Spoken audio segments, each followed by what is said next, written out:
Welcome to the Overcomers Overcoming podcast series, where we profile those who have overcome or are in the process of overcoming a life event.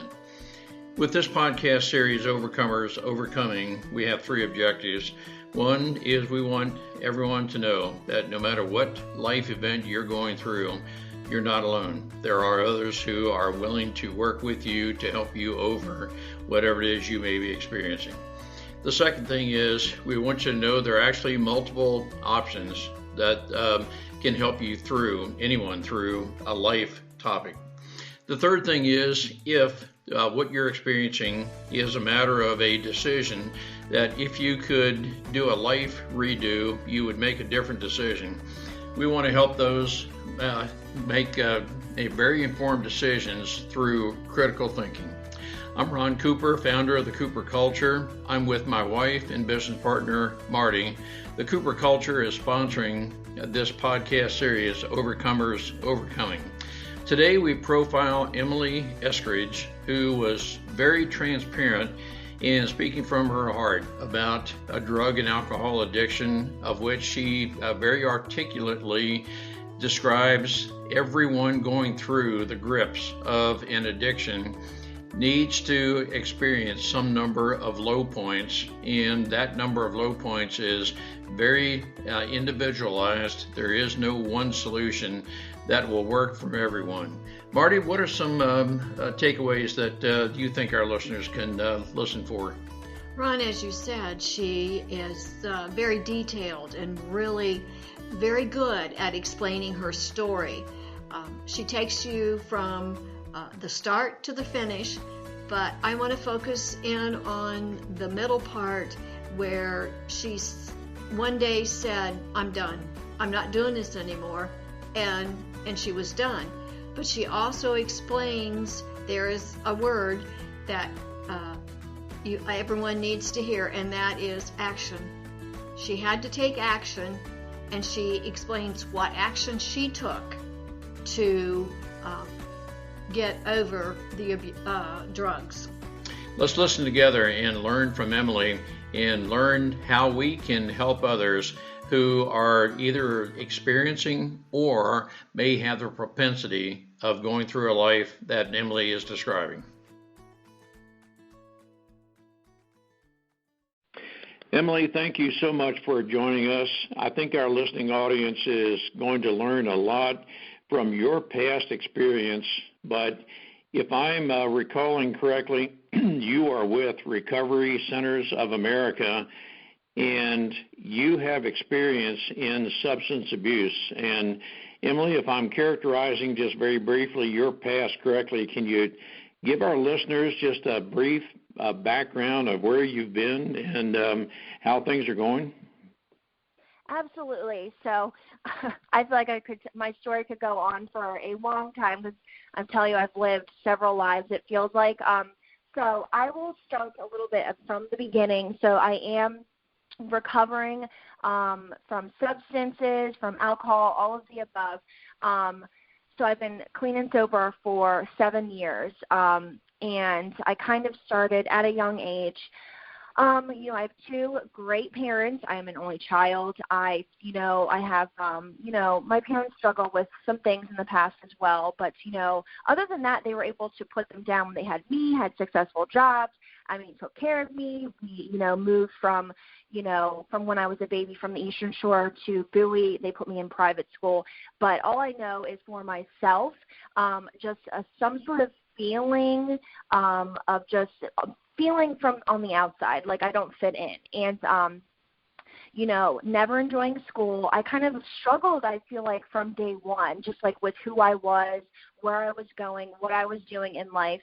I didn't have a lot of goals or aspirations, and not because I didn't have the opportunities in front of me, because I can tell you my parents gave me all of them. Like I said, put me in private school, put me on cheerleading, the swim team, and just something never clicked, and until I was in middle school, that's when I kind of started And just like I said before, I always was kind of never interested in, let me say, the good things. I was always kind of interested in the bad, as far as like drinking or using drugs, or that kind of lifestyle always, for some reason, was intriguing to me.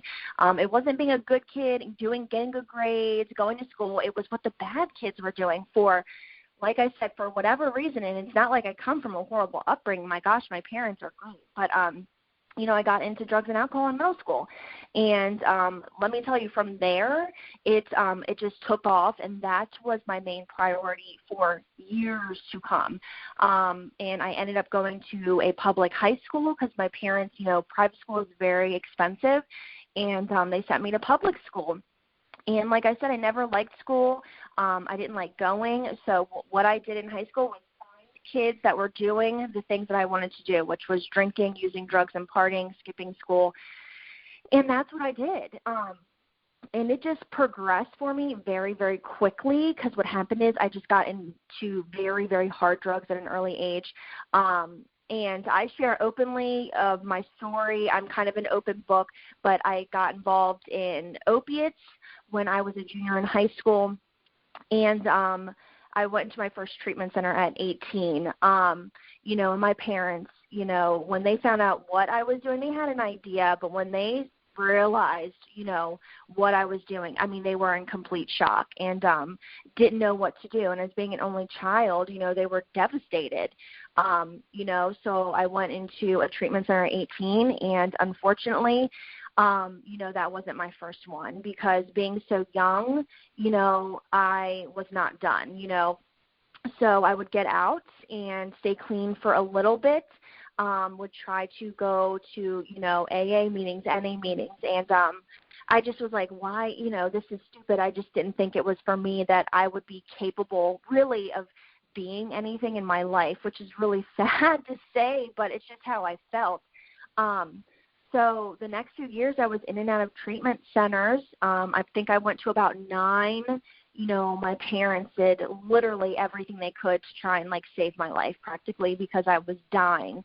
My addiction just got worse and worse. And eventually what happened is I used up all my resources. My parents kind of got to a point where, they were they had to set boundaries with me and say, look, we can't do this with you anymore, because unfortunately when you're in addiction and alcoholism, you don't care if your parents, your family, you kind of run through everyone's lives that are around you and use them for everything that you can for, to get what you want to get. So they kind of were we're done. And that's when I've kind of really felt on my own. And I was like, wow, okay, I don't have anyone bailing me out anymore. I don't have anywhere to turn to. My parents were always kind of, helping me, giving me a place to stay, even though I never could maintain a job. Luckily I did go back and finish high school, after that first treatment center, but I didn't go to college. I didn't have money. I didn't have my own car. Anything I had was because of my parents' love for me and their, saw something in me that, hope that I could succeed and make something of myself if I could just put down, all this crap. And, finally what happened is, and it wasn't the 10th or 11th treatment center did it. And what it was I just woke up one day just completely exhausted and was like, what, I can't live like this anymore. I don't know what it was. And I think this is something that happens for a lot of us.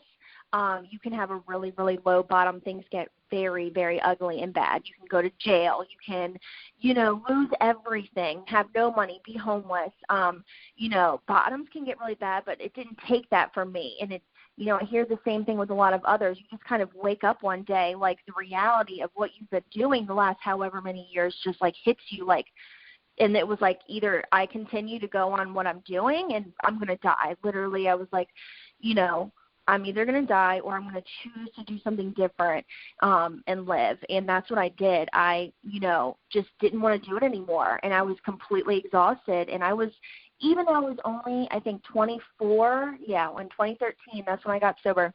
I was 24, very young and very lucky that I felt that way, and got sober. But let me tell you, I did not feel 24. I felt like I had been doing this for centuries. It just really, really brought me down. And I went and started going to meetings. I got very, very involved in a program. And no, I don't think it matters what it is. I think whatever works for you, that's great. You know, you just have to get involved in something. And I just started doing positive things and talking to people that, you know, have gone through and felt the way I felt, and, you know, just kind of started, you know, instead of living so horribly and dishonestly and with lies and cheating and stealing, I just, you know, put my best foot forward every single day to do something different and to change it. And that's what happened. And I have not wanted to drink or use drugs ever since. I just kind of had some, like a lot of people say, like some sort of an awakening, just something happened. And I was able to go to college. I, you know, went to school for dental, which was great. It was always like, you know, like I said in the past, I was a girl who hated school and never thought I could really amount to anything. But I realized, wow, I'm actually really good at school. I like learning. Like, you know, I kind of saw like potential in myself, you know, and realized that I could do things. Because like I said, I always kind of compared myself to others that, you know, people go to college and, you know, are smart and get good grades. I just, for whatever reason, lacked the confidence that I could do, you know, be like them or do those things too. So, you know, I was able to really surprise myself and, you know, like I said, went to school for dental and then realized while working at dental offices that I was constantly talking to parents and families and like the patients that we would see that struggled with addiction and alcoholism, or like the family member who had, you know, a kid or their brother or sister that struggled with it. I was always just like connecting with people every day at work about that, because really like that's my main goal is like, you know, because I feel like I'm just so lucky, you know, to have this perspective and to, you know, have been through this and come to the other side, because a lot of the people that I used to hang out with died at 20, you know, before they even reached the age of 21, you know. So I just feel like I really like want to give back, and being, you know, going through what I've gone through, I have a lot of like compassion and empathy for just people in general. And through working at that dental office, I realized, like, you know what, I want to work in some sort of fashion in the recovery field, like helping people. And even though I was working in dental, like I'm helping people feel better about themselves with their teeth and all that stuff, I was like, I want to do it on a different level. So just what so happened, I just had a friend who worked for RCA and Recovery Centers of America, and this position as a treatment advocate opened up. And, you know, I applied for it and went for it, and I have been, it doesn't even feel like a job. It is so rewarding getting to just basically talk with patients and families, like, and I work with the community and get people into treatment, get people help in any fashion, you know, if they're struggling with mental health, substance abuse, you know, addiction can go in many, many forms, but it really is like the, you know, the best job ever. It doesn't feel like a job. But that's what I do. As far as, I'm a treatment advocate, and I work with the community and businesses and other treatment centers and just help people who are struggling. So sorry if that was a little long-winded. I could probably say a lot more, but that's kind of like my story, you know, in a quick couple minutes there. Well, congratulations on being 7 years of freedom. And that's just great, Emily. I want to ask you a more in-depth question, but I need to ask you first, if I have interpreted what you said correctly, and I want to make sure that I have, or you correct me if I'm not, there was a point earlier in your life that you were uncertain just where you fit, if you fit. You were uncertain about life, what you may want to do, and so forth. And that was, it seems, somewhat characteristic of Emily. And maybe from that, Emily, you just identified with friends who felt the same way, and that maybe led you into the life from which you're recovering. Is that in any way accurate? Yeah, 100%. The best way and the simplest way that I can describe it is being lost, being completely lost in this world. You know, some people, you are born that they want to be doctors, or just like are born with having passion for something or feel like this is what I'm supposed to do in life. And I just felt like I was born like with no identity and just had kind of like what they describe in this, in the recovery role is like feeling empty, like a hole inside of your soul. And I 100%, because I felt that way, I identified and gravitated towards people that felt the exact same way. And the way to make yourself kind of feel better and like deal with those feelings of feeling lost was to just fill that hole inside of me with drugs and alcohol, to just completely numb all of that. Because you want to escape, because you feel like you don't belong, and the best thing to do is to kind of, escape reality and just numb those feelings. Because when you drink, and at least for me, when I drank and used, I didn't care about all those horrible feelings or feeling lost anymore. I didn't care about anything. Emily, what you just said is very important, and I want to ask you a question. If one or more of the listeners says, you've just described who I am, Emily, how I feel about myself. And Emily, in asking this question, I'm not trying to suppose that there's one profile that fits everybody, but let's just say, for the sake of this conversation, that someone is listening who says, Emily, I am where you were. Would there be a way, Emily, now I'm trying to I'm asking you to project back to before you ever got started. Is there a possibility that those of us on the outside could establish a very genuine relationship with you? And in doing so, Emily, we're saying we genuinely care about you, we love you, but without saying don't get involved in drugs and alcohol, is there a possibility you could have, we through effective intervention, could have helped you over this? Now, I know that may be a very unfair question, but I'm just very curious. Absolutely. I mean, definitely. I think if I had expressed how I was feeling, because when you're feeling like that, it's very hard, for one, to understand it necessarily, what you're going through. But for me, the biggest thing was communication and not asking for help and kind of being silencing, but I think it would have been important to, and my parents did absolutely the best they could, with what they had. Because like I said, they also struggled with their own demons, and, and being an only child, I feel like I've kind of dominated over them, but I think someone intervening and saying, this is what we're noticing, and can we help you? Like, what can we do? Like, we notice this, like, I think 100%, can make a difference. And at the time when you're doing it, the person or you even might get defensive, but let me tell you, they're going to take a piece of that communication and someone reaching them, trying to help them, and it's going to make a difference. And their reaction might not be, or it might not be at the moment, but I'm telling you, I think it would make a huge difference. Okay, what you just said, Emily, is very important. I'm curious about the communication part. Is there only a form of communication, or is there only some number of words that could have been beneficial to you?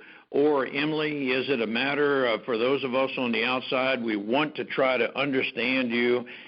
And I guess what I'm asking as well is the communication, is the relationship one that, Emily, no matter who you are, no matter what you think of yourself, we love you, we accept you, we want to be with you? Is that the form of communication that possibly could have been helpful to you, Emily? And in asking you that, I don't want to give our listeners any impression I'm trying to blame anything on anyone, but rather we're trying to learn from your experience.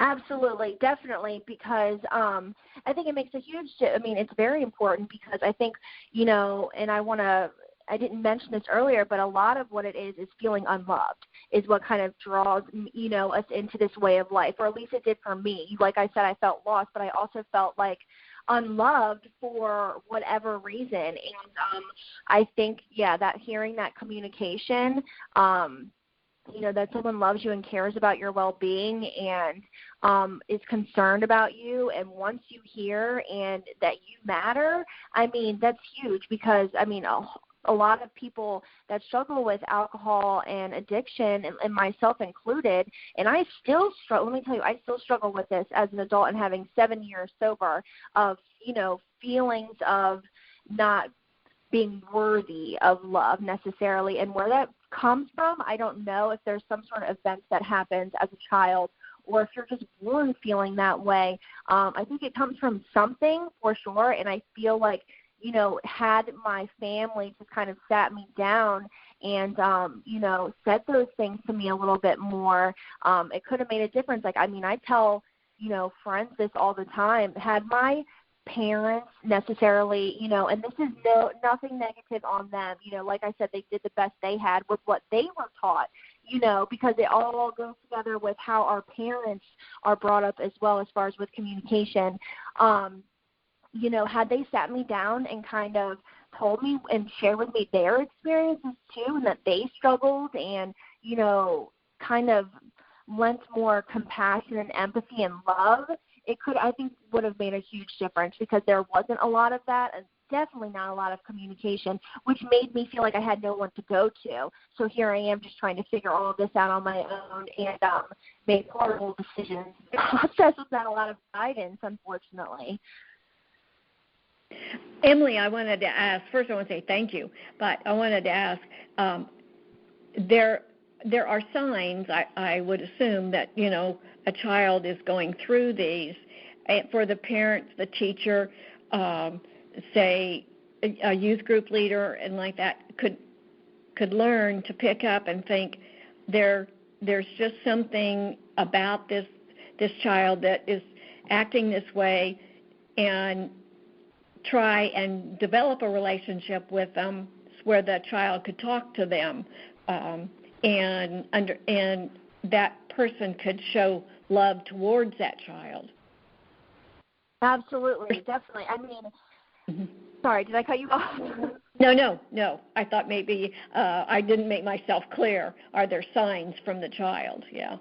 Oh, absolutely. And I can say, let me tell you, from myself, there were, lots of signs, because I remember certain situations before I even ever picked up a drink or a drug. I was very, angry, irritable. I just had feelings of hopelessness, sadness. And then I think acting out. To give a really, really good example, and I don't know if it's just an only child thing, but I've heard this from others too. Like, if you're not getting your way or something is happening, acting out in a certain manner. So for an example, I wanted something as a child. My mother would not, get it for me. Granted, it was something expensive. It was some sort of toy. And my reaction was to threaten that I'm going to kill myself, and I just went off the deep end. And that's kind of how I was as a child. I kind of, early on, I think my mom always says, you were so sweet and loving, and then there was some sort of shift that happened where you could see it in my behavior. I never wanted to go to school. I didn't want to get out of bed. I was always playing fake sick at school, always wanting to go home. There's, I think, lots of signs there to see even before the first time you drink or use comes up. There's definitely signs of that something's not right, because I think their daily life is getting disrupted, and there's, child is acting out in some way, or, not wanting to go to school, or, some sort of fear of not getting their way and all this. So like I said, yes, there is several signs, because I know for myself, they were there before, because I remember them. And I just remember acting that way, thinking, what the heck, that's just not normal, Mm-hmm. Thank you. Once you were addicted, I want to have you think back, Emily.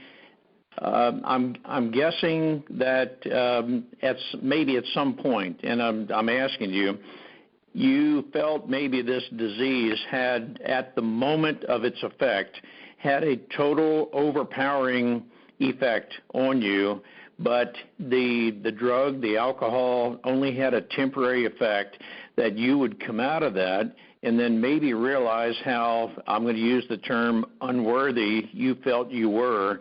So you go back on the drug or alcohol, but everything is a temporary a time to forget while you're at the under the effects of that drug. But then there was a time, Emily, it seems that you came to the realization, I can no longer exist like this. Is that somewhat of a cycle you were in before you got on the road to recovery? Oh, absolutely. And it was a cycle for years. I mean, because once you are, and it can be alcohol, it can be drugs. There's your bodies at some point, once you do it for, it could even just take a couple of days in a row or a couple of weeks, your body starts getting physically addicted to this alcohol or this drug. And when I was in that state of using, it was all bets are off. And when I didn't have it, I was going to do whatever I could to get it. And like you said, there's that glimpse, you know what I mean, that you kind of see like, oh my gosh, I'm doing this again, or like, all this chaos, because once you get started in the beginning, it might not be so bad, but after you've been doing this for a couple years, it just, let me tell you, it gets worse and worse, never better. And you think that you have all these lines, I'll never do this, I'll never do, and let me tell you, all of those go away in a very short amount of time to where you don't have any more lines that you've drawn for yourself in the sand anymore. And that happened for me pretty quickly. And the thing is, like I told you, when I was under the influence or not under, I was going to do everything I could to get what I wanted. And so that caused so much tumultuous chaos in my life to where I dug myself in such a deep hole of debt or money or losing a job, or I've done this again to my parents, or I've done this again to my family, or I, oh my gosh, they're going to find out that I did this. So you dig yourself in such a deep hole, and it's like, when you're like sober, you've got a little bit of clarity for a moment, you're like, man, I really don't want to do this anymore. But for one, you've dug yourself in such a deep hole, you're like, it feels so deep that you cannot get out of it, that it's never going to get better. So you just do the same thing over again. And for two, you're so physically addicted and you've been messed up for what you've been putting in your body, you can't even see outside of anything else. So I think those are two big factors. Yes. Emily, and you've mentioned that you are recovering. I'm very curious, as an outsider, do you, after the fact, believe that your body, maybe neurologically, whatever, is permanently affected because of what you went through? And I'm asking also, do you have a sense, or maybe factually, you will always be in some form of recovery such that there are some environments in which you cannot participate because you may be drawn back into that environment? Well, for one, I do think that, and I talk about this a lot with, people that I'm getting into, treatment is, for myself, I noticed that when I got sober in the beginning, they call it like a pink cloud. You kind of feel like it's all new and exciting. Feelings of being that you've never felt before, like, wow, you're finally had like a good amount of time away from the drug or the drink, and you feel so great. But then you kind of realize, like, once the fog, I say always, is like finally starting to settle, all these other things kind of come to surface, like as far as like mental health. Like I always say, I realize, like, holy crap, there's effects to all the stuff I've been putting in my body for this amount of time. And I think there is a period, a length that, and I think it might be different for everybody. It could take years. It could only take, a couple months. But, I mean, I really do think that, when you get sober, it's going to be some time to where your body, I feel like, fully is, healing itself and recovering. But I think that's something that you're always going to be having to, take into account, is that I feel for me, I'm at a point where, because I still have people around me that drink, and that just doesn't bother me. It doesn't affect me like that, but there are other things that can be what they call triggers. So I think it's something that you always have to be mindful of, because let me tell you, I know people that have had 30 years, in recovery for a very long time, and have gone back out due to they stopped doing, the positive things that they learned to do from treatment or going to meetings. They get out of their routine. They think, oh my gosh, I've had this huge amount of time away from this. Maybe I'm okay now, or maybe I can do this, and it doesn't have to be like maybe they think they can drink again, but just thinking that you're okay and that, it kind of gets them away from it. And I've seen people go back to their old ways, and then I've seen people never come back from it, and it's so, so sad. So I just think you always have to be mindful that you might always be recovering from this, which I think I am, that I'm sensitive to certain things. But I mean, I'd rather be that way than live the life that I lived some years ago, because that was just, let me tell you, no life. I mean, I really felt like I was not living, that I was kind of just existing. But now, I really feel like I'm enjoying life and kind of, participating in it. So I think it's absolutely that way, and I think it's going to be different for everybody, but I think it's something that you have to put in account. This is something that you may be dealing with, for the rest of your life, but not dealing with it in a negative way, like, oh, God, I'm going to be like this forever, like, oh, I'm always going to have to be, like, on edge, which is not the case, because let me tell you, I am not that way, but I just know for myself that something, if I decided to, go out of my comfort zone or drink, or decide that, oh, maybe I can drink some alcohol again, because I did only have mainly a problem with drugs. It doesn't work that way. I think it's just something that you constantly have to work on every single day, because, I have bad days too, and it's kind of like how I learn to deal with them in a positive way, because us as alcoholics and addicts, at least for me, we're so used to like shoving down emotions, any sort of feeling, happy, sad, whatever. We're not used to dealing with life, and when you get sober, yeah, it's great, but life still happens. So life isn't perfect every single day. Bad things happen. I lost both of my grandfathers this past year. Like, you deal with loss. It's just how you react to that, and not turning to drugs and alcohol and turning into doing something positive about it and dealing with those types of emotions in a positive way. Emily, thank you. I wanted to go back to your statement that said, just one day you said, I'm not going to do this anymore, and you didn't. So it was like one day and then you said, this is it, and the next day that was it. There are probably a lot of people that think, man, I would love to have it like that. One day I was doing drugs. The next day I said, I'm not doing this anymore. So, was that really the way it was, or what? Yeah, absolutely. I can go into more detail about that. So how that happened for me is, just because I had that moment of clarity, that took action after that feeling. So, and the reason why I think I felt like that is because my parents were, like I said, put up boundaries. They weren't going to send me to treatment centers anymore. They literally spent so much money trying to help me. So I was scared. And like I said, I woke up and I said, oh my God, it was before my birthday. And I said, I don't want to have another birthday like this. Like, do you, seriously, do you really, this is how you want to live your life? Because I knew I was going to die. So when I had that feeling, like I said, I had to back it up with action. And when I think so, relapse, tricky word in this, around the recovery field with alcoholics, but for me, I was a chronic relapser. Like I said, I had been into 9 or 10 treatment centers. So when I woke up and had that feeling like I don't want to do this anymore, but I still had I was physically addicted to drugs. So I knew I had to make some sort of decision. So what happened was I chose to get on medication that was going to help me through my withdrawal symptoms. It was going to help me get to that point where I wanted to be, because I wanted to be sober. I wanted to live a functioning life, but I knew I've got to do something, because these drugs, I'm going to go through withdrawal, and my body is just going to say, no, go get rid of it, because when you have that feeling, it's so hard to just sit there and sit like that. So I had to take action. And let me tell you, I have friends that, like I said, I think, I feel very lucky and fortunate that happened at that time, because I have friends that are still doing, what we've been doing since high school. And for whatever reason, their length of pain, their pain tolerance might be a lot stronger than mine. At that time, I couldn't deal with it anymore.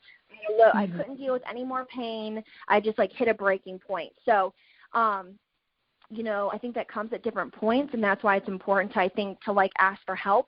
And even though, I went to all these treatment centers, and people say, oh, I've been to treatment so many times, I'm not going to learn anything new, it's not going to help. Let me tell you, even though I went so many times, I'd come out and relapse, something made a difference. Something was clicking, because let me tell you, I think those treatment centers were getting me closer and closer to feeling done, because you know why? I saw that there was another way of life. I saw that there's people that were happy, that have struggled just like me, if not worse, and they were happy living functioning lives and not addicted to alcohol and drugs and waking up having to put something in their body every day to function.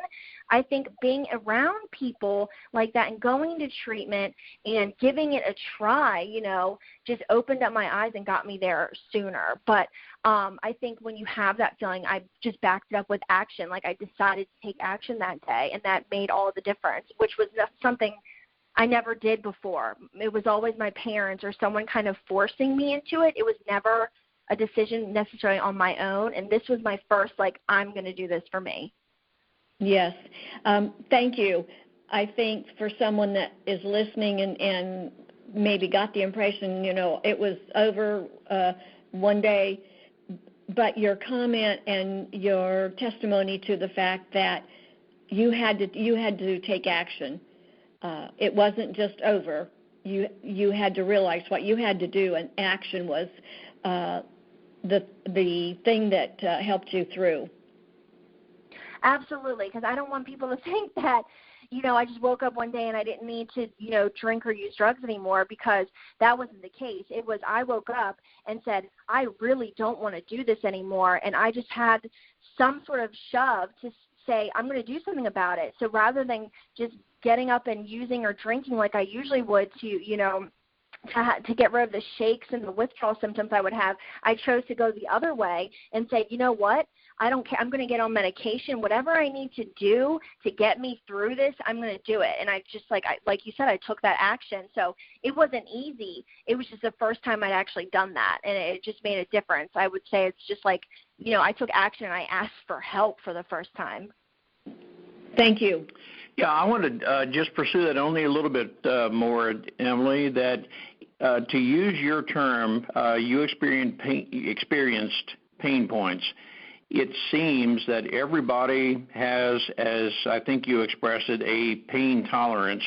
So, and if I'm hearing this correctly or applying it correctly, maybe everyone has their own number of pain points that they will go through. I'm obviously addressing the person who is addicted, but they have their own number of pain points, and it's not until they reach that number that they said, I'm not going through any more of these pain points, recoveries, and so forth.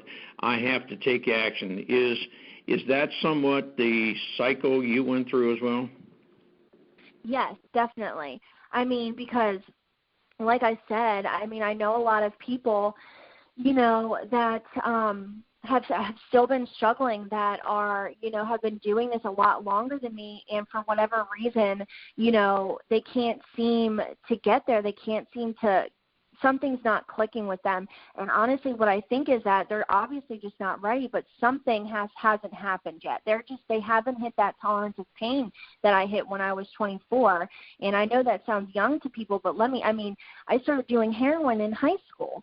And all my friends passed away. So it was very, very traumatic for me. So, I don't want people to think I think it's great that I got sober young, but my gosh, it was exhausting. I literally had nothing. And yeah, I just think I just hit that limit. I had enough. For whatever reason, that was my time. And I think it's, unfortunately, and it makes me sad, because I really wish everybody could get it earlier, because let me tell you, I hate to see people suffering, because I want to help and save everybody, because there is another way. You can feel so much better. There's just so much more to life, but you can't do it for them. And exactly like you said, I think everyone's just got a different pain tolerance, and when they hit that we don't know. It could be 24, or it could be 44, it could be even later. But regardless of how late it is, it's never too late. It can always, there is so much hope, and there is so much that you can do even getting sober when you're older. I just want to make that point, because there's just always hope, I think, for everybody. All right, here's a very important application for those of us on the outside, Emily, and I want to see if I'm applying this correctly, that once a person is under the grips or under the influence of the grips, the overpowering aspects of the substance disease, it's going to take some amount of time for that person to recover, and there's no way to predict that amount of time. For those of us on the outside who are witnessing, and we want to do the very best we can to help this person overcome their disease, it sounds like, Emily, and here's the heart of my question, it may take a lot of tolerance on our part, but just stay with them and be ready for them when they are ready to recover, such that we are right there ready to, let's just say, accept them with open arms once they have reached the very final pain point. Have I described this correctly, and maybe I'm not using the right terms? No, absolutely. I think you're totally right. I think, there's no way to tell when it's going to be that person's time. It could be, there's some people that I've met that got, sober even younger than me, but a lot of those people, they started a lot younger too. But I think you just have to be there, be available, love them, and, and the way I see it is, and, it's hard because you see a lot of people in the grips of alcohol and drug addiction do horrible, you do horrible things. You do things, that you would never normally do. And just know that there's a good person there, and, there is hope. I think there's a point to love them, from a distance, to be there when they're ready, absolutely. But it's important also, too, to, not enable someone as well and hinder them, because I think, too, I see a lot of, it's hard, I'm sure, when you have kids, being a parent, you never want to give up on your child, but there is something with enabling them, I think, which could prolong them from getting recovery sooner. If I have someone who is like I said, when my parents put up boundaries with me and said, look, we're done. We love you. We're here for you when you want the help, when you're serious about it, but we can't keep giving you money. We can't keep bailing you out, because let me tell you, when they were giving me money and doing all those things, why the heck would I want to stop? I've got someone, I've always got someone to bounce back on. I can do whatever the heck I want. I know my parents are going to bail me out, or whoever, but when they kind of put up that boundary with me, I'm telling you, that made a huge difference. So just like you said, I think loving somebody, being there, there's always hope, but being there for them when they're ready, but also, not enabling their alcohol and drug addiction too, because I've seen families, like I have a friend, the family, it's just her children. She's so scared to death of them dying, but she always lets them come home. She bails them out of every situation, gets the lawyers. They've been in and out of jail, and they still struggle for years and years. And I think that plays a big part. We have to know that this behavior, they love us and they see the good in us, but it's not okay to rip and run through people's lives and cause chaos, So I think there also needs to be consequences. Emily, gosh, what you just said was so incredibly important, the aspect of tough love. It seems it's an aspect of, I love you and I'll be there for you, but we cannot continue some aspects of your life the way things are, because I think you are very eloquent, Emily, in saying that we, in essence, are enabling that kind of behavior, and it requires a lot of discipline and discernment and wisdom on our part to know the difference between being helpful and being enabling. Absolutely. Definitely. I mean, because like I said, when my parents, I was, living in their house, using drugs and alcohol in their house. I was taking things from it wasn't okay behavior, and just they can't sleep at night. They don't know what the heck's going on. This is their home. And I think once they finally, like I said, didn't allow that behavior anymore, and they put up some consequences, I'm telling you, when they did that, I think it was about maybe less than a year later, that's when I kind of was like, wow, okay. And I had that, like I said, awakening where I woke up and I said, man, I need to take action. Because as soon as I realized that, I'm on my own and I don't have anyone, you know, like I know they're there, but I'm not going to be able to lie to them anymore. I'm not going to have money. I'm going to be homeless. Like, I mean, that plays, let me tell you, it plays a big role in kind of getting someone there sooner. So I think there is tough love, and it sucks, I think, on both sides. And excuse my French, it stinks, you know, because you hate to have to do that for the family member that you love, to kind of like let them go like that.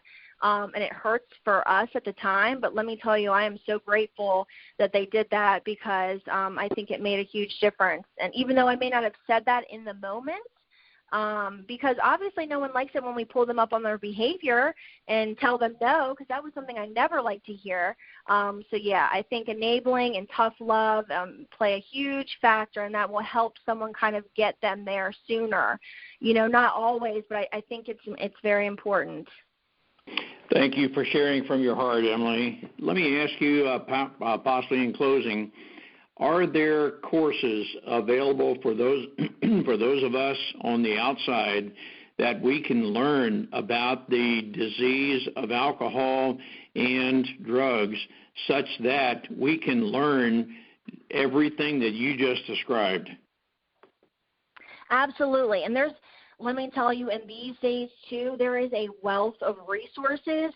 I mean, you know, my family, my mom personally got involved in Al-Anon and Nar-Anon, which is a program that is for families specifically who have children or loved ones that are struggling with alcohol or drug addiction. But there's also, you know, church. There's programs through church. There's something called Celebrate Recovery.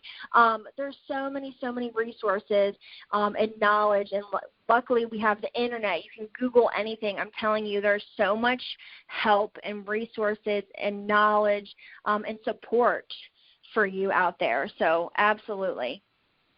Emily, thank you again for sharing from your heart. And for those of us on the outside who want to be the best help we can to those who are struggling from this overpowering disease, I think it's incumbent on us to learn just what those are dealing with, those who are dealing with this, and how we can best work with those who are dealing with this, such that we can be the most effective help. Emily, you've been a great help to us, and I, again, thank you for sharing from your heart. Oh, and thank you so much for having me. I enjoyed every minute of it, and I hope I was able to give somebody some help or hope or just some knowledge or support. So thank you so much. And thank you. Thank you. Are you working with anyone who possibly has the propensity to engage in substance abuse?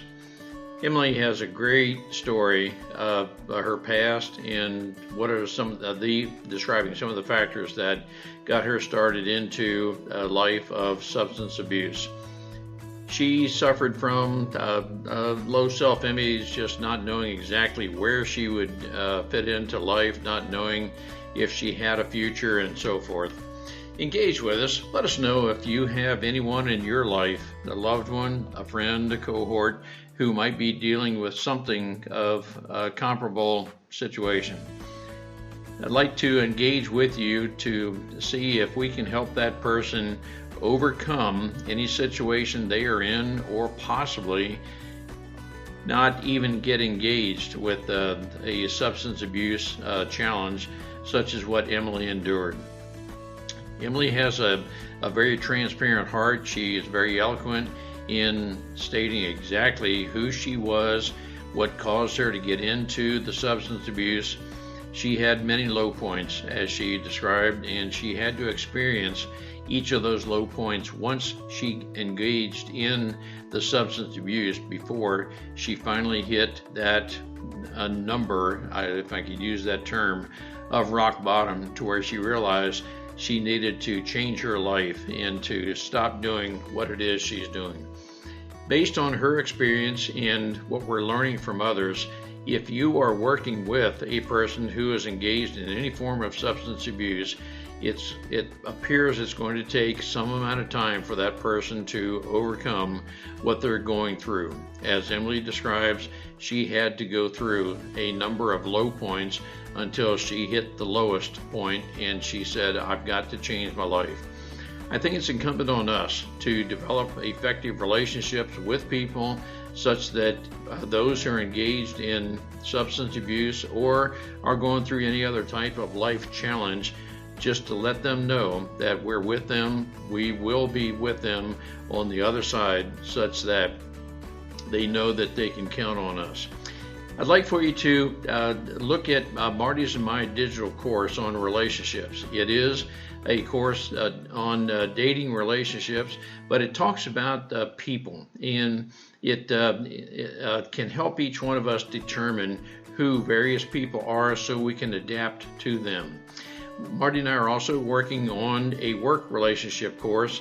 The similarities are there in terms of people, but there are various aspects of people, their personalities, their traits that we want to be able to learn and adapt to them so that we can establish very genuine, effective, connected relationships where we can communicate well, we trust each other, and we know that we will be there for each other irrespective of any challenge we're going through.